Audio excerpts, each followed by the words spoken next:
ஹரி ஓம் நன்றாழ்க குருவாழ்க குருவே துணை. ஓம் நல்ல கணபதியே நாங்காலமே தொழுதால் அல்லல் மணிகளெல்லாம் மகிழமே சொல்லறியே தும்பிக்க யான்காலில் விழுதால் வினதியரும் நம்பிக்கை கொண்டே நமக்கு விநாயகனார். என்னுடைய பெற்ற தாய் தந்தைக்கும் என்னுடைய குருமார்களுக்கும் இந்த பிரபஞ்சத்துக்கும் என்னுடைய மனமார்ந்த வாழ்த்துக்கள். பாரம்பரிய திருவள்ளுவர் குல வம்சம் பிரசன்ன ஜோதிடர் சுப மாரிமுத்து திருப்பூரிலிருந்து இந்த ஆதிகால பரிகார வகுப்பு இன்றைக்கு சிறப்பாக நடைபெற உள்ளது. இந்த உலகம் பூரா முடக்கு தோஷத்தை பத்தி ரொம்ப பிரபலியமா இருக்காங்க. இன்னைக்கு இந்த முடக்கு தோஷத்தை பத்தி இன்னைக்கு நம்ம சொல்லலாம். இன்னைக்கு என்ன நட்சத்திரம்னு யாராவது சொல்லுங்க. சரி, இப்போ ஜாதகம் பார்க்க யார் வந்தாலும் முதல்ல ஆதி காலத்துல பாத்தீங்கன்னா நிறைய லக்னம் கணிக்கணும். அந்த ஜாதக சூரிய அச்சாம்சத்தை எடுத்து லக்னம் கணிக்கணும். அந்த லக்னத்துல இருந்து 2ஆம் இடத்துல என்ன கிரகம், 3ல் என்ன கிரகம், இப்படி 12 கிரகத்துக்குள் 12 ராசிக்குள்ள 9 கிரகத்தை அடைக்கணும். அதுக்கு மகாதிசை பிரிக்கணும், தசாபுத்தி எல்லாம் பிரிக்கணும். இப்படி எல்லாம் நிறைய விஷயங்கள் வச்சு தான் ஒரு குழந்தையோட ஜாதகத்தை கணிச்சு அதை வச்சு பலன் எடுப்பாங்க. அப்போ ஒரு குறுகிய காலத்துல இப்படியே பாரம்பரிய ஜோதிடமா வந்தது. இப்ப சமீப காலத்துல என்னமோ சொல்லுவாங்க பார்த்தீங்களா, எவ்வளவு பெரிய பிரபஞ்ச ரகசியத்தை ஒழிச்சு வச்சாலும் ஒரு நாள் வெளியில வந்துருன்னு. இந்த முடக்குங்கிறது ஒரு விஷயம் இந்த உலகத்துக்கு கிடைச்சதுக்கு அப்புறம் ஜோதிடம் வந்து மிகப்பெரிய பொக்கிஷம் ஆயிடுச்சு. ஐயா வீட்டுல போடுங்க, ஜோதிடம் வந்து மிகப்பெரிய பொக்கிஷம் ஆயிடுச்சு. இன்னும் கொஞ்ச நாளில பாருங்க இந்த ஜோதிடம் எங்க கொண்டு போய் விடுது கேட்டீங்கன்னா, எல்லா வீட்லையுமே ஜோதிடர் ஒருத்தர் இருப்பாங்க. எல்லா வீட்டிலையுமே ஒரு ஜோதிடர் ஒரு வீட்டில் இருப்பாங்க. ஒரு எனக்கு தெரிஞ்சு ஒரு 2030 60% எல்லாருமே ஜோசியராக தான் இருப்பாங்க. இந்த ஜோசியரா இருக்கிறதுனால என்ன நல்ல பலன் என்ன கெட்ட பலன் கேட்டீங்கன்னா, முதல் எல்லாருமே இந்த உலகம் பூராமே ஆன்மீகத்தில் இறங்கி இந்த வான சாஸ்திரத்தை தெரிஞ்சு வச்சுக்கிறது ரொம்ப ரொம்ப நல்லது. நம்ம ஜோசியரு நம்ம கிட்ட தான் வரணும், நம்ம சொல்றத போய் அவங்க பலன் அளிக்கணும் அப்படிங்கிறதெல்லாம் இல்லை. அந்த காலத்துல பெரியவங்க எல்லா வீட்லயும் இருந்து எல்லா வீட்லயும் ஒரு பஞ்சாங்கம் இருந்தது. அந்த கந்தை பார்ப்பாங்க. வருஷம் 11 பங்கு வரவு 4 பங்கு செலவுன்னு அந்த கந்தை பார்ப்பாங்க. அப்போ எல்லா வீட்லயுமே கிராமங்களை இன்னைக்கு ஊர் பரப்பளவு ரொம்ப ஜாஸ்தி ஆனதுனால நம்மளால வந்து ஜோதிட மக்கள் தொகை கம்மியா இருந்தது. வீட்டுக்கு வீடு பெரியவங்க இருந்தாங்க. அந்த பெரியவங்க இருந்ததுனால ஒரு பள்ளி விழுந்ததுன்னா ஒரு பஞ்சாங்கத்தை பார்த்து ஒரு விநாயகர் கோயில் போய் தண்ணி எடுத்து ஒரு அருகம்பேடு வச்சு ஊத்திட்டுவான்னு சொல்லுவாங்க. அதை ஒரு பரிகாரமா செஞ்சு நிவர்த்தி. இப்படியே பெரியவங்க எல்லாருமே இருந்தாங்க. இப்ப காலப்போக்கில் அந்த பெரியவங்களோட காலமெல்லாம் ஒரு தலைமுறை அழிஞ்சு இப்போ ஒரு 100க்கு 40% தான் இருக்காங்க. 60% பெரியவங்களே இல்லை. எல்லா காலம் போயிருச்சு. அப்ப பெரியவங்க யாரு அப்படின்னா இந்த 40% தான் பெரியவங்க இருக்காங்க. ஒரு 70-80 வயசுல இன்னைக்கு ஒரு பாட்டி தாத்தாவை பார்க்கறது ரொம்ப ரேர். அவங்க எல்லாம் மகாபாரத ராமாயணத்தை கையில் எடுத்து வச்சுக்கிட்டே அந்த காலத்துல இருப்பாங்க. ராமா ராமான்னு கூப்பிடுவாங்க, எந்திரிச்சா முருகாம்பாங்க. இப்படி எல்லாம் வந்து அவங்க அவ்வளோ அழகா கடவுளோடவே வாழ்ந்தாங்க எல்லாரும். அதனால கிட்டத்தட்ட 100 வருஷத்துக்கு மேல பூர்ண ஆயுள் வாங்கி போனாங்க. இன்னைக்கு பாத்தீங்கன்னா ரொம்ப ரேர், பெரியவங்களை பார்க்கறதே ரொம்ப ரேர். அப்படி இருக்கும் பட்சத்துல இந்த ஜோதிட உலகத்துல இந்த முடக்கு தோஷம்ங்கிறது அதுல என்ன கொடுத்துருக்குதுன்னு சென்டர்ல பாருங்க.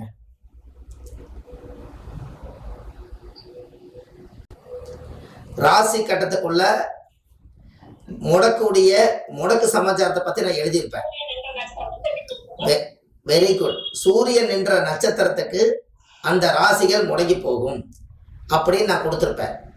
அப்ப சூரியன் என்ற நட்சத்திரத்துக்கு அந்த ராசி முடங்கி போகும்னா ஏன் அந்த இடத்துல சந்திரன் என்ற நட்சத்திரத்துக்கு அந்த ராசி முடங்கி போகும்னு எழுதியிருக்கலாம்ல? அது ஏன் வந்து சூரியன் என்ற நட்சத்திரம்னு எழுதுனீங்க? அதுல ஏன் நான் எழுதியிருக்கேன்? அதுக்கு யாராவது விட சொல்லுங்க. ஒரு சூரியன் என்ற நட்சத்திரத்துக்கு அந்த ராசி முடங்கி போகும்னு எழுதியிருக்கேன். சந்திரன் என்ற நட்சத்திரத்துக்கு அந்த ராசி முடங்கி போலாமல்ல? அது ஏன் வந்து ம். ஒரு குழந்தைக்கு உயிர் கொடுத்தது சூரியன் தந்தை தான். சரி. உயிரினங்கள் தந்தை கிட்ட மூலமா தான் வருது. அதனால நீங்க சூரியன் நட்சத்திரம் எடுத்துட்டீங்க. ரைட்.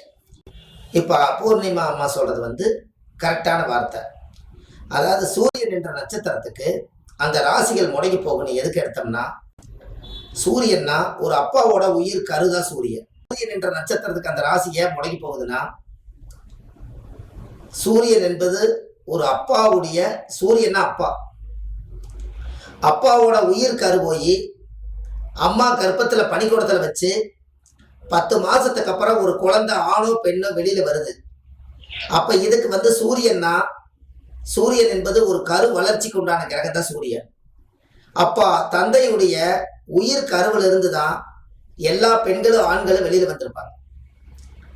அப்போ இந்த இடத்துல யாரு முதலா இந்த உலகத்தை படைச்சாங்க அப்படின்னா, சூரியன்னா தந்தை தான். இந்த தந்தையுடைய உயிர் கருவில் இருந்து வர்றதுக்கு என்ன காரணம்னா, ஒரு உதாரணம் சொல்றேன். இப்ப சூரியன் என்ற நட்சத்திரம் வந்து ரேவதியா இருந்தா எந்த வீடு முடக்கு வரும்?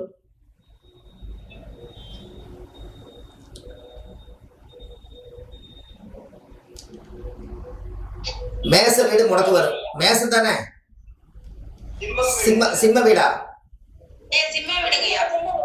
நீங்க ஏதோ தப்பா சொல்லுவீங்களான்னு பார்த்தா ஒருத்தர் சவுண்ட் இல்லையல்ல. சரி.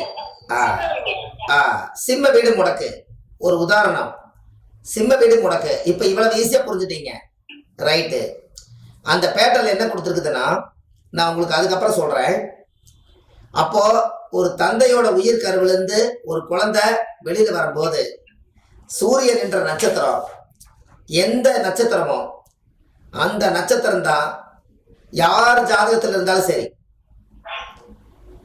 யாராவது சூரியன் என்ற நட்சத்திரம் உங்களுக்கு யாராவது தெரியுமா? உங்களுக்கு தெரியல. யாராவது சூரியன் என்ற நட்சத்திரம் சொல்லுங்க.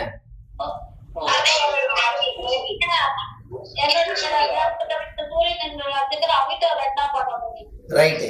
அவிட்ட 2ஆம் பாதம் கரெக்டுங்களா? யாருமா பேரு? பூங்கொடி அம்மா.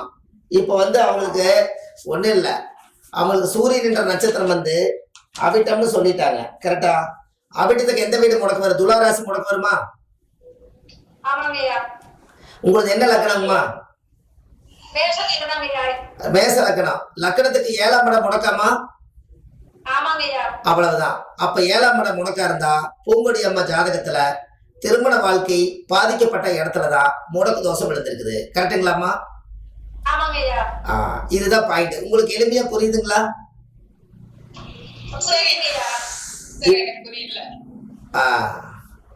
அம்மா சூரியன் என்ற நட்சத்திரம் வந்து உங்களுக்கு சூரியன் என்ற நட்சத்திரம் வந்து அவிட்டம்னு சொல்லியிருக்காங்க. அவிட்டம் வந்து நீங்க பேட்டர்ல என்ன காமிக்குது?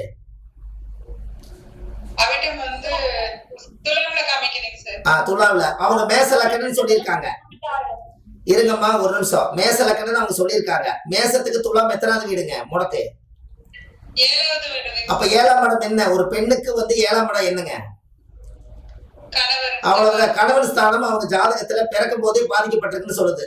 அப்ப திருமண வாழ்க்கை திருப்தி இருக்காது அப்படிங்கிற விஷயத்தை தான் சொல்ல வருது. இப்ப புரியுதா உங்களுக்கு? பூங்கொடி அம்மா இப்ப உங்களுக்கு புரியுதா? சுமித்ரா தேவி அம்மா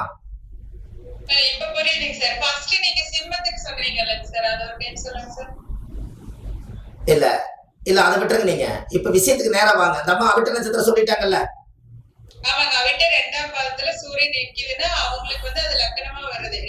மேச லக்கணம் அம்மா. அவங்க வந்து பூங்கொடி அம்மா மேச லக்கணம். முடக்கு பேட்டர்ல என்ன இருக்குது? அது எந்த வீடு வருது? அவ்வளவுதான். அப்ப முடக்கு ராசி துலாம்னா அவங்க லக்கணத்தை நீங்க கணக்கு வச்சுக்க வேண்டியதுதான். அதுக்கு எத்தனாம் இடமோ அத்தனாம் வீடு முடக்கு. 7ஆம் வீடு முடக்கு. இவங்களுக்கு நல்ல நண்பர் அமைய மாட்டாங்க. நல்ல வாழ்க்கையில திருப்தி அடைஞ்சுன்னு சொல்ல முடியாது. திருமண வாழ்க்கையில ஒரு சந்தோஷம் இருக்காது. இப்படி இருக்கும் அவங்களுக்குள்ள. இது ஜோசியர், அதனால நம்ம பேசிக்கலாம். அப்ப 7ஆம் வீடுங்கிறது இந்த ஜாதகத்துல முடக்கு 7ஆம் பாவம் இருக்கு.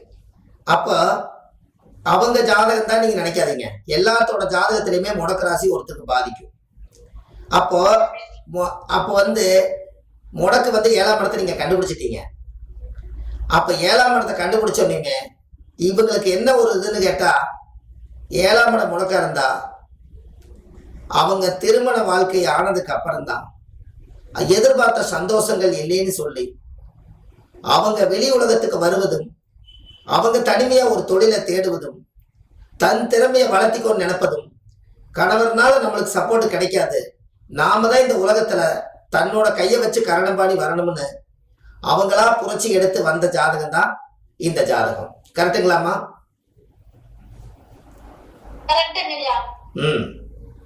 அப்போ அவங்களுக்கு பலம் வந்து ஆண்களுடைய பலம், வீட்டுக்காரருடைய பலகம் வந்து அந்த 7ஆம் பாவம் முடக்கா இருந்தா இதுதான் பிரச்சனை. இப்ப யாராவது ஒருத்தரோட ஜாதகம் வந்துச்சுன்னா என்ன லக்னம்னு பாருங்க, சூரியன் என்ன நட்சத்திரத்தில் நிக்குதுன்னு பாருங்க, சூரியன் என்ற நட்சத்திரம் எந்த வீடு முடக்குன்னு பாருங்க, அது அவருடைய பிறந்த லக்கணத்துக்கு அது எத்தனாவது வீடுன்னு பாருங்க, அத்தனாவது வீடு முடக்கு, அதை மைனஸ் சொல்லி பாருங்க, அக்யூரேட்டா இருக்கு. எப்படி?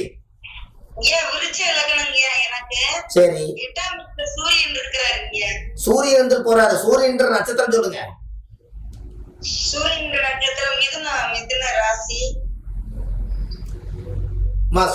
நட்சத்திரம் உங்களுக்கு தெரியுமா தெரியாத? பாதசாரத்துல அது தெரியாதுன்னா விட்டுருங்க, அது தெரியாதுன்னா விட்டுருங்க. 8ல சூரியனுக்கு எல்லாம் கணக்கு இல்ல. இத பெரிய இது இந்த படிப்பை புடிச்சுக்கிட்டீங்கன்னா வேற லெவல் இல்ல. யாருது? பூர்ணியமா? பூர்ணியமா என்ன நட்சத்திரம் சூரியன்ன்றது? உத்திராட நட்சத்திரமா? உத்திராடத்துக்கு வந்து உங்களுக்கு விருச்சிக வீடு முடக்கா? நானே சொல்றேனே, பார்க்காமலே சொல்றேனே, எனக்கு மனப்பாடா. உத்திராட நட்சத்திரத்துக்கு விருச்சிக வீடு முடக்க. பூர்ணியமா என்ன லக்னம்? மகர லக்னத்துக்கு 11ஆம் இடம் முடக்கா? செவ்வாய் வீடே முடக்கு. செவ்வாய்னா வீட்டுக்காரருடைய பலகீனம். புனர்பூச நட்சத்திரம் வந்துச்சுன்னா ரிஷபம் முடக்கு. நீங்க என்ன சொன்னீங்க? லக்னத்துக்கு 8ஆம் இடம் முடக்காமா? அவ்வளவுதான், 8ஆம் இடம் மாங்கல்யே முடக்கு. பேருக்காக நீங்க வாழ்ந்துக்கலாம், கடவுளை தான் கெட்டியா பிடிக்கணும். கரெக்டா? அப்ப குடும்பத்துக்குள்ள வந்து நீங்களே கணவன், நீங்களே மனைவி. எப்படி கார்த்திகம்மா? பூசம்னா கடகம் முடக்கு. என்ன லக்னம் கார்த்திகம்மா? மகர லக்னத்துக்கு 7ஆம் இடம் முடக்கு. வீட்டுக்கார கல்யாணம் பண்ணி வச்சுக்கலாம் வீட்டுல, ஆனா கல்யாணம் பண்ணி வச்சாலும் ஏதோ ஒரு சின்ன ஒரு மன திருப்தி இல்லைங்கிறது வந்து வந்துகிட்டே இருக்கும் பாருங்க வீட்டுக்குள்ள. யாருக்கு? கார்த்திகை அம்மாவுக்கு புனர்பூச நட்சத்திரத்துக்கு அதிபதி சந்திரன், 7ஆம் வீடு. இருங்க ஒரு நிமிஷம் இருங்க. புனர்பூசம் வந்து எங்க விழுகும்? 7ஆம் வீடு தானே விழுகும் கார்த்திகம்மா. இருக்கட்டும்மா, 7 குடைவர். புனர்பூசம் வந்து வீடு கொடுத்த நட்சத்திரம் வந்து 7. அந்த 7 குடைவர் புனர்பூசம் போய் ரிஷபத்துல முடக்கு. கரெக்டுங்களா?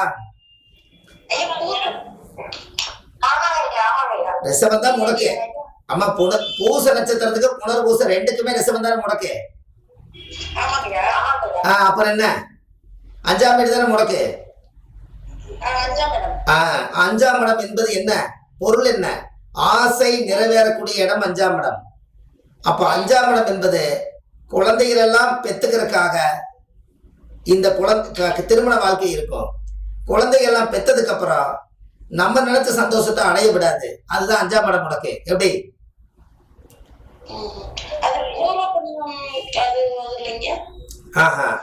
இந்த மாதிரி 5ஆம் இடம் முடக்கு இருந்தா குழந்தை கொண்டு போய் தத்து கொடுத்துட்டு வந்துட்டீங்கன்னா முடக்கு தோசை நிவர்த்தி ஆயிரு. எப்படி?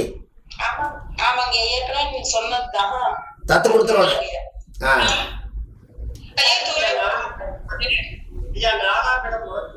4ஆம் இடம் வீடு, வாகனம், சொத்து, வண்டி எதுவுமே அவங்க பேர்ல இருந்தா அதனாலதான் உங்களுக்கு பிரச்சனையே உருவாகும். வீட்டுலதான் பிரச்சனை அதிகமா உருவாகும். இப்படி 4ஆம் இடம் முடக்கா இருக்கிறவங்க வீட்டுல இருக்க விட வாடகை வீட்டுல போய் இருந்தாங்கன்னா பிரச்சனை குறைஞ்சிடும்.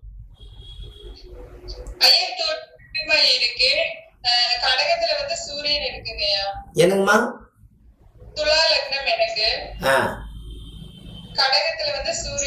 கடகத்துல சூரியன் இருந்து போதுமா? சூரியன் நிக்கிற நட்சத்திரம் எது பாதசாரத்துல? சூரியன் நிக்கிறது வந்து இப்ப முடக்கு தோஷத்துல பாத்தீங்கன்னா கிருத்திகை ரோகிணின்னு ஆமாமா அது இல்ல, உங்க ஜாதகத்துல சொல்லுங்க. என்னோட ஜாதகத்துல உங்க- சூரியன் உங்க ஜாதகத்துல சூரியன் வந்து பாதசாரத்துல சூரியன் எந்த நட்சத்திர பாதத்துல இருக்கார்? தெரியலைங்க சார். அது நீங்க அடுத்த வாரம் சொல்லுங்க.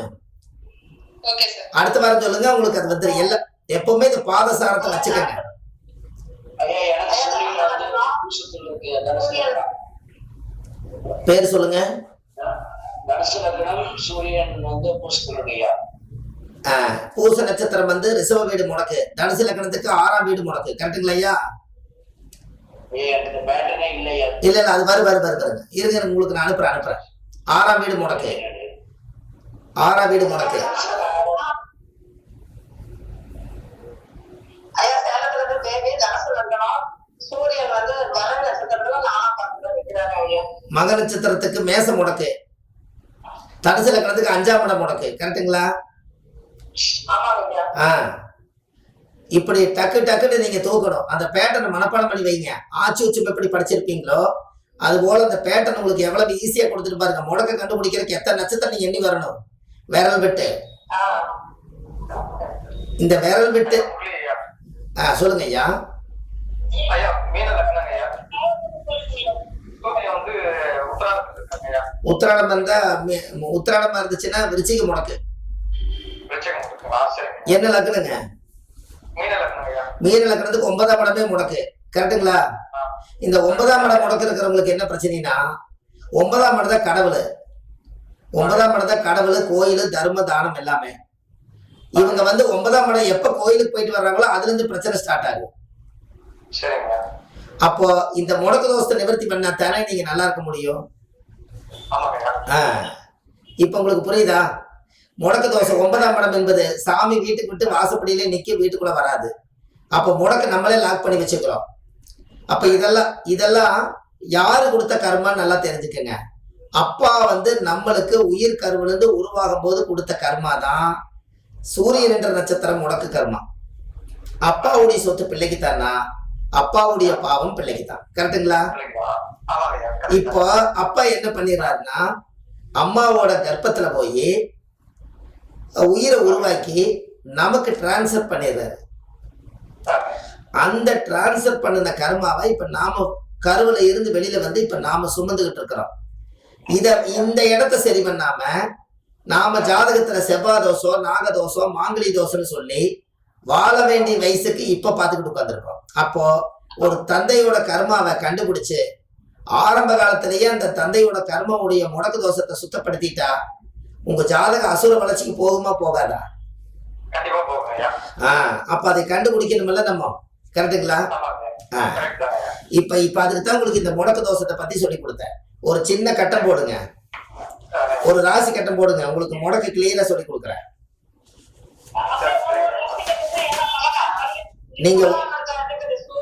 நீங்க ஒரே ஒரு ராசி கட்டம் மட்டும் போடுங்க.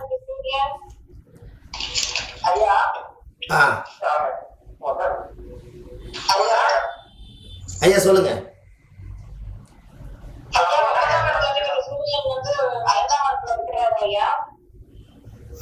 சரி.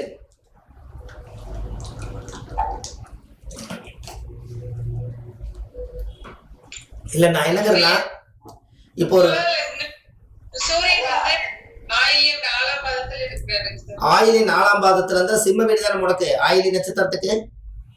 ஆமாங்க. அப்ப சிம்மத்துக்கு லக்கணத்துக்கு 11ஆம் இடம் தானே முடக்கு. உங்களுக்கு கூட பிறந்த மூத்த சகோதரி இருக்காங்களாமா? சகோதரன் இல்லைங்க சார். சரியா போச்சுங்களா? 11ஆம் இடம் தானே மூத்த சகோதரி. சகோதரன் தம்பி ஒருத்தர் இருந்தாரு, அவர் இல்ல. இன்னொரு தம்பி இருக்காரு, இளைய சகோதரன் இருக்காரு. மூத்தவர் எனக்கு இன்னொரு தம்பி இல்ல. இங்க பாருங்க, இந்த ஜாதகத்துல இவங்க வந்து சுமித்ரா தேவி அம்மா சொல்ற விஷயத்தை நீங்க கவனிச்சீங்களா?